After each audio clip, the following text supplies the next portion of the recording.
Catherine le había dado la previa. Luis Miguel de Camps, ministro de Trabajo, está con nosotros. Hay varios temas sobre el tapete, sobre la mesa, pero uno reciente son los resultados que ha tenido la implementación del plan piloto de la semana laboral reducida. El Ministerio de Trabajo junto con la Pontificia Universidad Católica Madre y Maestra presentaron los resultados de un estudio de cómo fue este plan piloto, y lo más importante es que dice que no reduce la productividad, que es lo que más preocupa a los empresarios. Buenos días, ministro.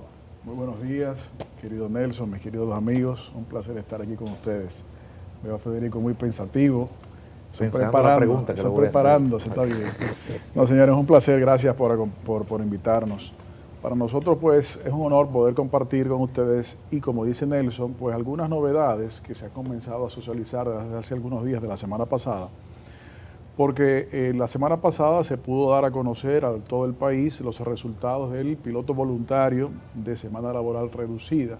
Hace algunos meses, cuando iniciamos a dar a conocer, como anunciamos que se iba a desarrollar el mismo, con mucha razón había en algún nivel, en algunos actores, de cierto escepticismo, y otros se preguntaban, bueno, pero ¿para qué? Eso no funciona en tal país.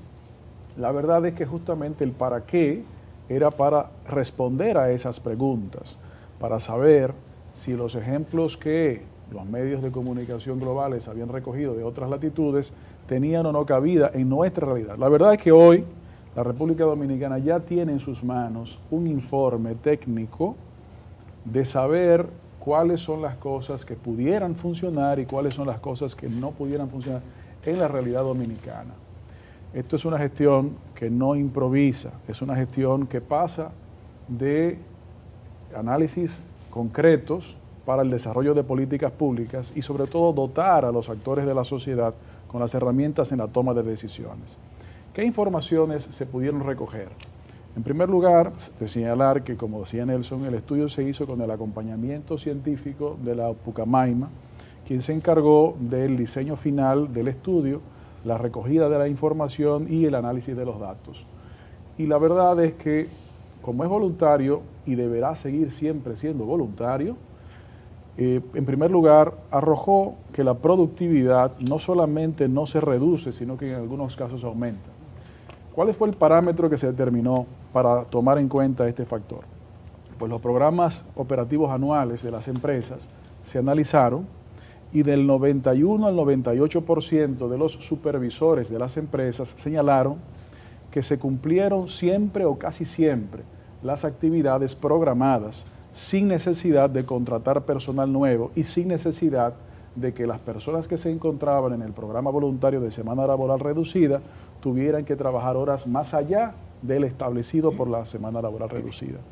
Por un lado. Por el otro lado, un reporte de más del 74% de reducción del estrés laboral, un aumento de más del 90% de la relación de los trabajadores con sus familiares o en diligencias particulares y personales, no aumentó el absentismo laboral.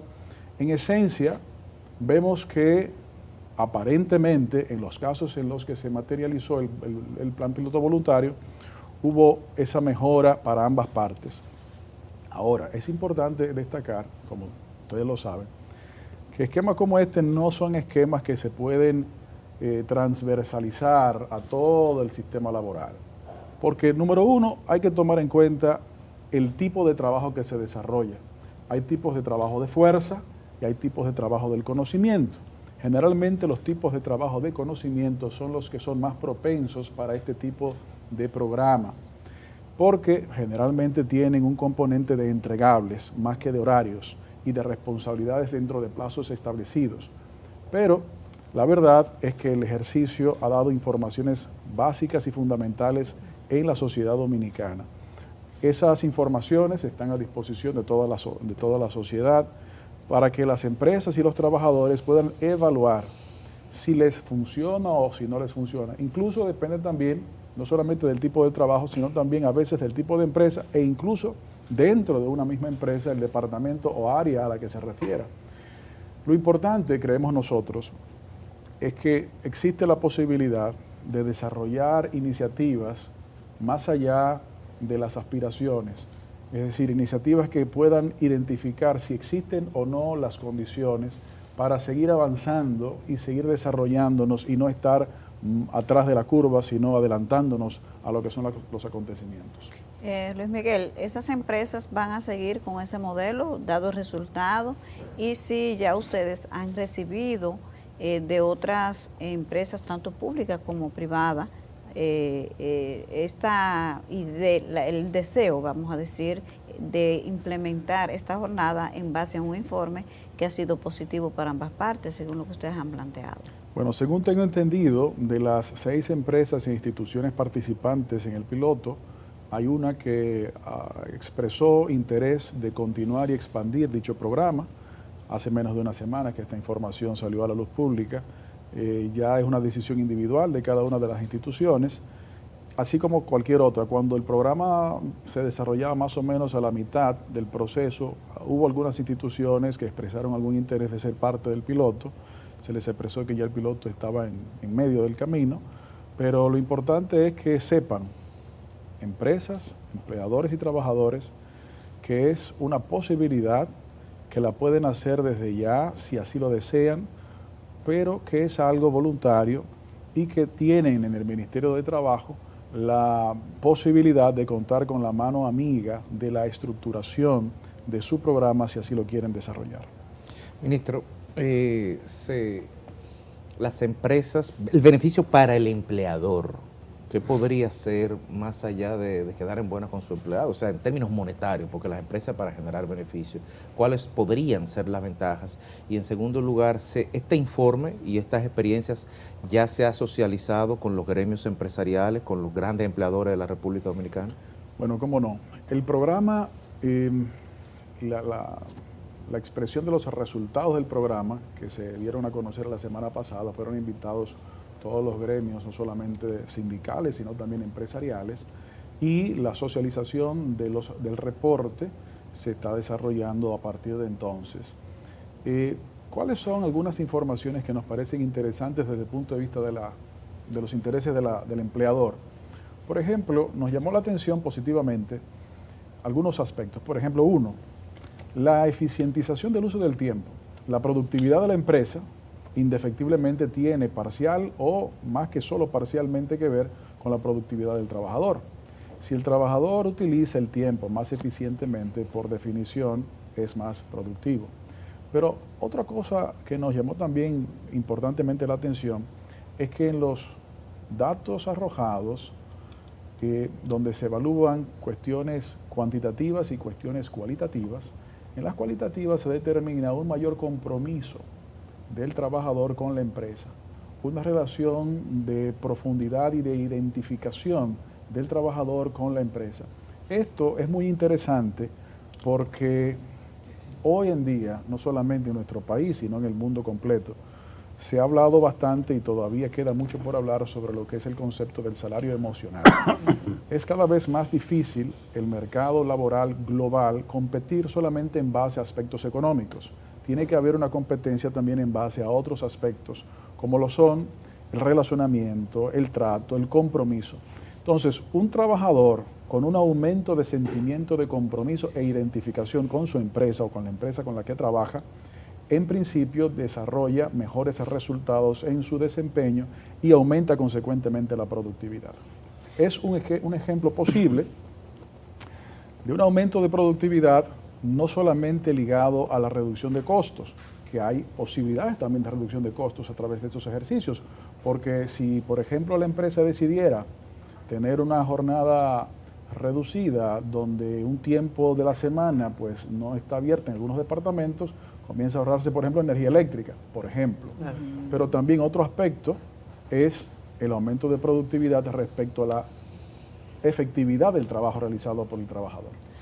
Ministro, esta es una noticia que nosotros hemos ponderado como una experiencia positiva. Usted ha señalado en la mañana de hoy que deberá seguir siendo una alternativa, una opción que no será de ninguna manera obligatoria. Nos ha dicho también que una de las empresas que ha participado en este programa piloto parecería que va a continuar. Quiero saber si el Ministerio tiene alguna intención de expandirlo desde el punto de vista de invitar a nuevas empresas, si eso es un plan de ustedes. En resolución, esto es para mí una resolución alternativa a mejorar la calidad de vida de los empleados. Es una resolución alternativa, una opción creativa para un escollo que tienen definitivamente todas las empresas. Hay resoluciones alternativas, por ejemplo, a escollos más complejos, por ejemplo, como los que están encima de la mesa, reforma laboral, cesantía. Resoluciones alternativas que el ministro haya recibido y que estén en contemplación de esta cartera. Bueno, efectivamente... Eso no quiere decir que son decisiones. No, por supuesto. Efectivamente, el ejercicio afortunadamente arrojó un resultado positivo en términos generales. Obviamente siempre hay que ajustar cosas y cuando concluye el periodo de dar a conocer los detalles de este programa, pues probablemente sea de lugar que el Ministerio pueda poner a disposición a la ciudadanía tal vez un ejercicio similar, tal vez más amplio, tal vez con otros sectores. Eso es algo que se puede poner sobre el tapete siempre y cuando se despierte una intención y una voluntad. Ahora, lo que sí, atendiendo a la otra parte de la pregunta, Catherine, lo que sí se ha demostrado en la gestión del Ministerio de Trabajo y en el sentido completo en la gestión del gobierno del presidente Luis Abinader es la construcción de consensos para la concreción de soluciones.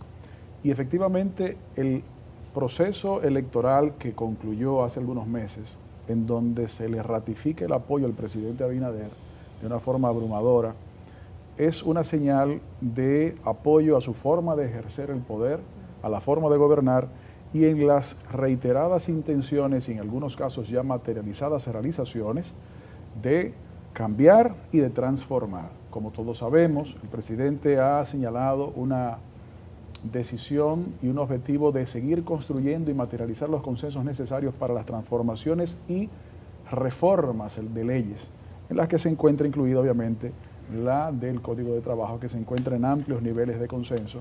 Claro, sabemos que los consensos, número uno, no es unanimidad, y número dos, no se puede pensar que el 100% de los planteamientos de todos los actores se puedan incluir, porque claro, si no, no fueran consensos, fueran imposiciones.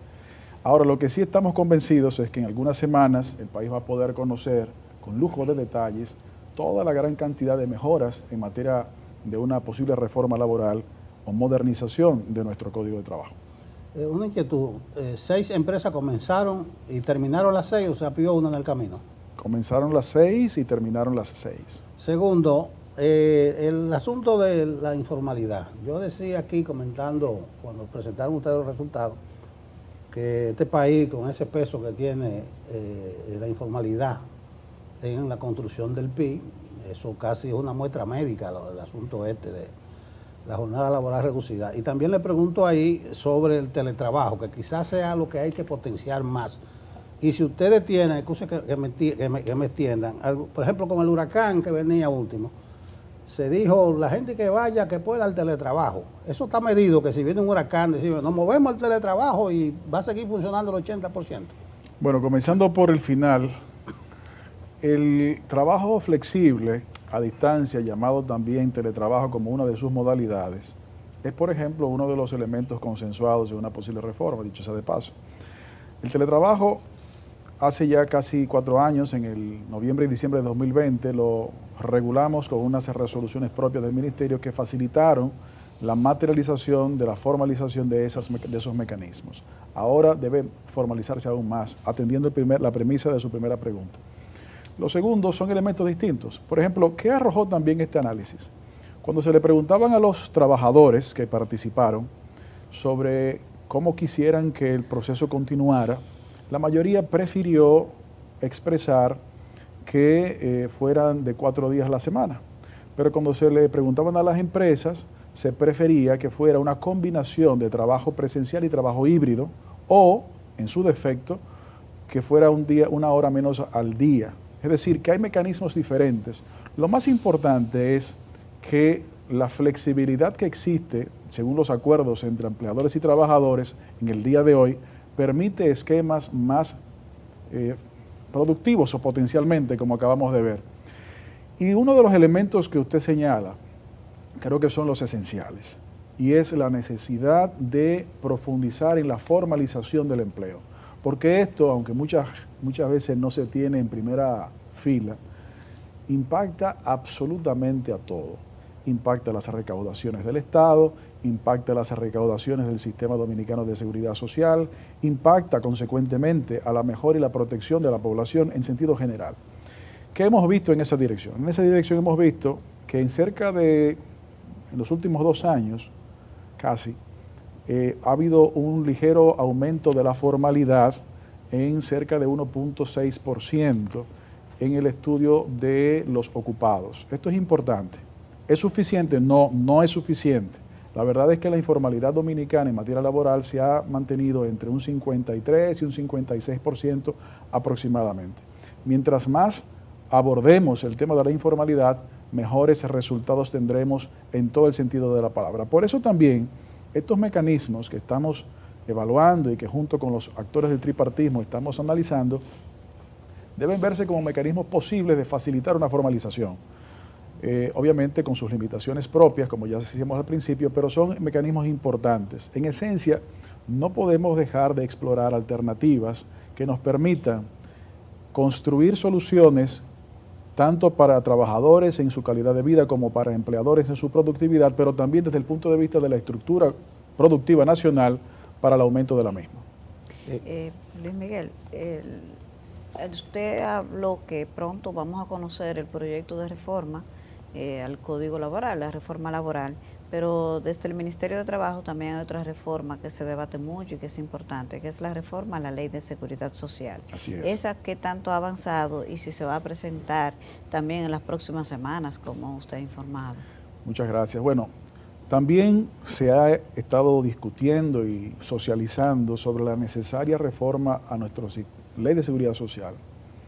Y sobre eso queremos recordar que se agotó todo un proceso de diálogo bajo la sombrilla del Consejo Económico y Social en la mesa temática. Allí participaron no solamente los actores del tripartismo, sino también actores políticos, actores sociales, y para sorpresa de algunos hubo una gran cantidad de consensos. Pero para abordar eso, y con cierta profundidad, quisiera remontarme un poco a qué existía en la República Dominicana antes de esa ley. Antes de esa ley, en los años de la década de los 50, se estableció el Instituto Dominicano de Seguros Sociales, que al final de la década del 90, antes de la Ley de Seguridad Social actual, se tenía apenas un 12% de la población dominicana con alguna cobertura de salud en base a esa ley, y se tenía menos de un 15% con alguna cobertura de pensiones en base a esa ley o la ley del 81 sobre pensiones del sector público. ¿Qué vino hasta hoy a traer la 8701? Ha traído que a la fecha en que estamos conversando, más del 98%, si usted quiere más del 95%, de la población dominicana tiene una cobertura de salud en algunos de los regímenes de seguro de la seguridad social, ya sea contributivo o subsidiado. También significa que una cantidad importante tiene acceso a pensiones. Por ejemplo, en lo que va de sistema, especialmente en los últimos 4 años, se han emitido más de 50.000 pensiones solidarias, que son pensiones establecidas en esa ley. En estos últimos 3 años y medio, casi, ha habido mejoras importantes en la cobertura del seguro familiar de salud, como la inclusión de la mastectomía profiláctica preventiva para el cáncer de mama, que no estaba cubierto, como la cobertura total del tratamiento renal, que no estaba cubierto en su totalidad, como también la reconstrucción mamaria de las mujeres, sobre todo por sufrir cáncer de mama, y muchas otras cosas más. La reducción en un 50% del gasto de bolsillo para el internamiento, el aumento de las pensiones por discapacidad, a veces en un 1.300% del seguro de riesgos laborales. También se ha logrado incluir la cobertura de los gastos funerarios en el seguro de riesgos laborales y en parte de pensiones, además de las pensiones solidarias que hemos mencionado, también hemos logrado transformar en la posibilidad del acceso a cotizaciones hechas a más de 7.500 millones de pesos. Todos esos logros parecería que para no ir a la parte, necesaria no, la sí es reforma, necesario. Por eso voy en proceso cronológico. ¿Qué había? ¿Qué hemos avanzado y qué falta? Entonces, Todo eso son logros importantes que demuestran que la ley tiene todavía espacio de materialización como está, pero también hay que reconocer que la ley tiene ciertas limitaciones que tenemos que mejorar. ¿Cómo cuáles? Nosotros somos de criterio que en materia, por ejemplo, de salud, del seguro familiar de salud, es importante implementar lo que la ley señala de la atención primaria. Es verdad, la ley lo señala y por lo tanto no habría que modificarla para esos fines, sino que materializar la voluntad política que se ha demostrado en estos últimos años también en ese aspecto. Y es uno de los compromisos asumidos por la presente gestión, reafirmado en los votos el pasado mes de mayo. En materia, por ejemplo, de pensiones, somos de criterio que tenemos que eliminar un problema que tiene, de algunos, nuestra ley. ¿Cuál es?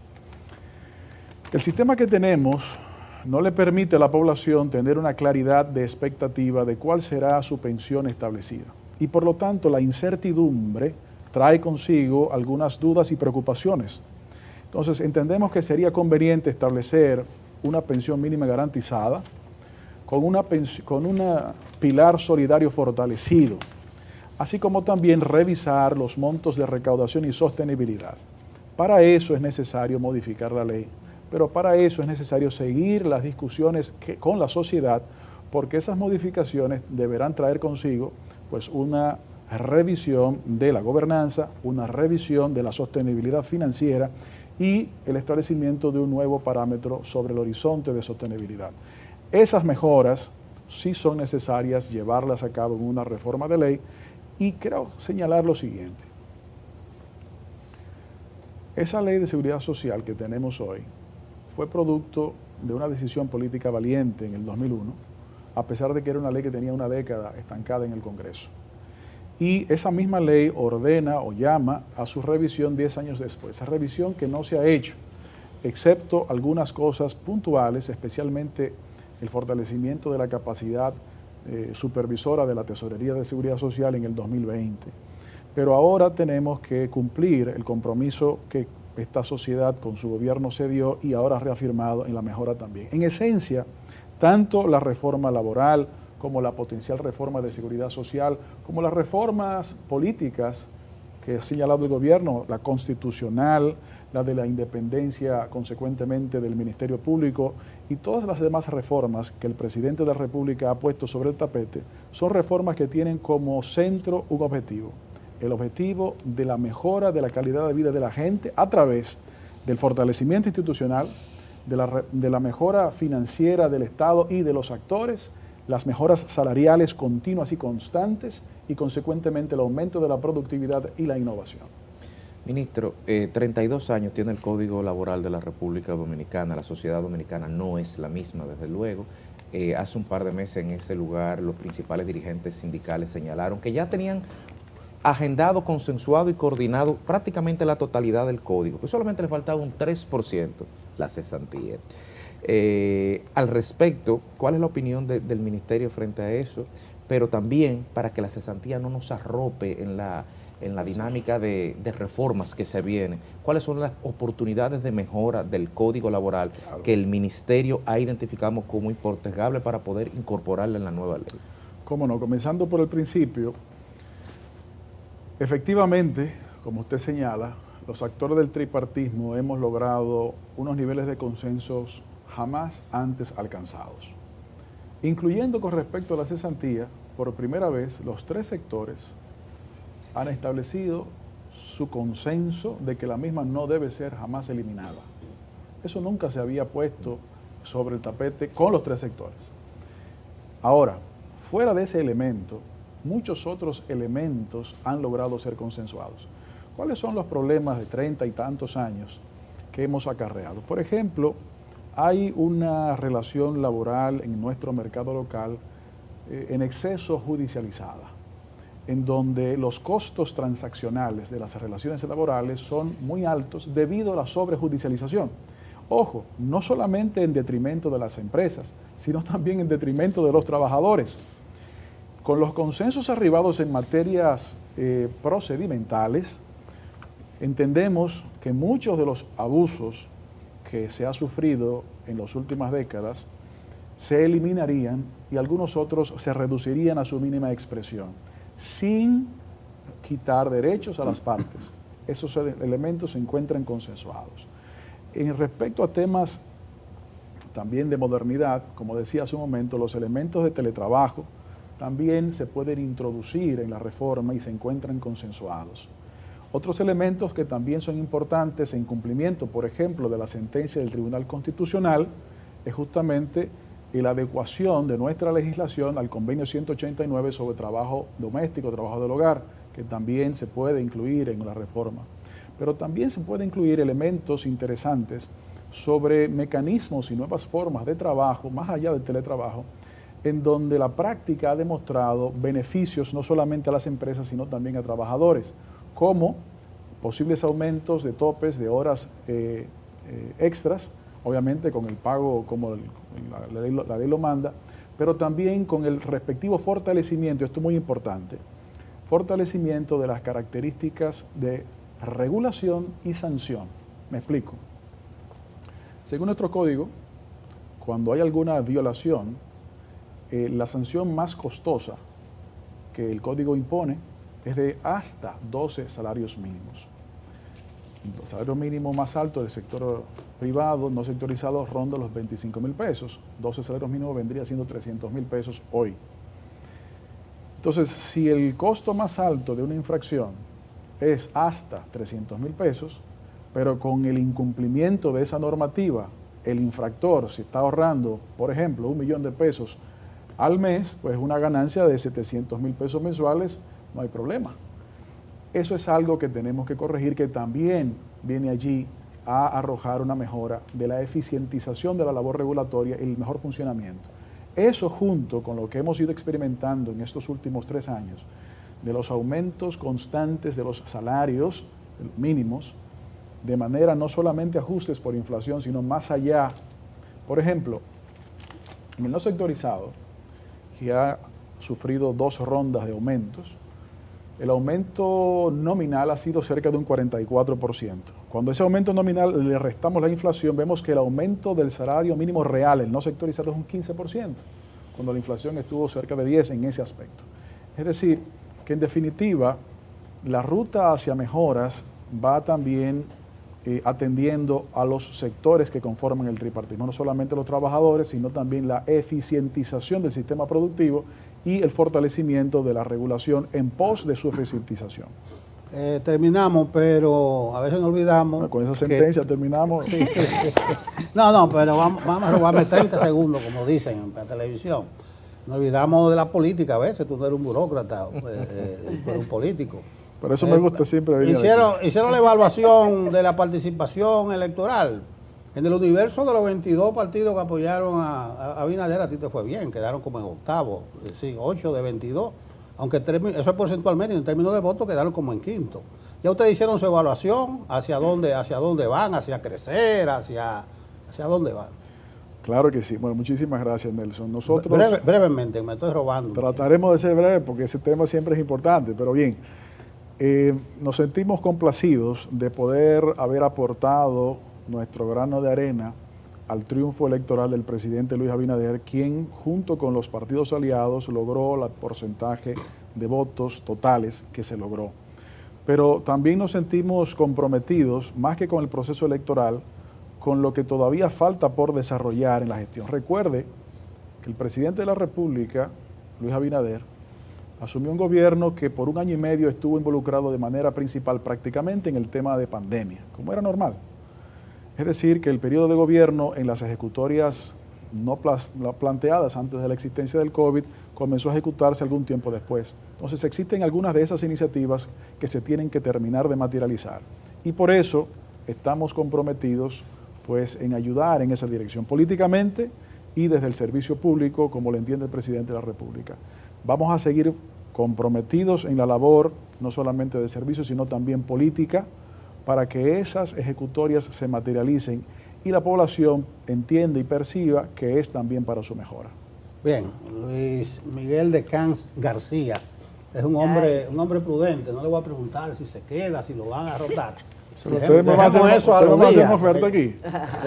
Podemos evaluar una oferta que ustedes nos hagan aquí. Peligran los Peligra mi hombres. puesto, entonces. No, un tipo que vino de Lila hoy, pero no peligra para nada. Ministro de Trabajo con nosotros, hablando de la semana laboral reducida, del código laboral, de otras iniciativas que por resolución él ha ido manejando ahí. Gracias. Gracias. Muchísimas ministro. gracias a ustedes, señores. Gracias.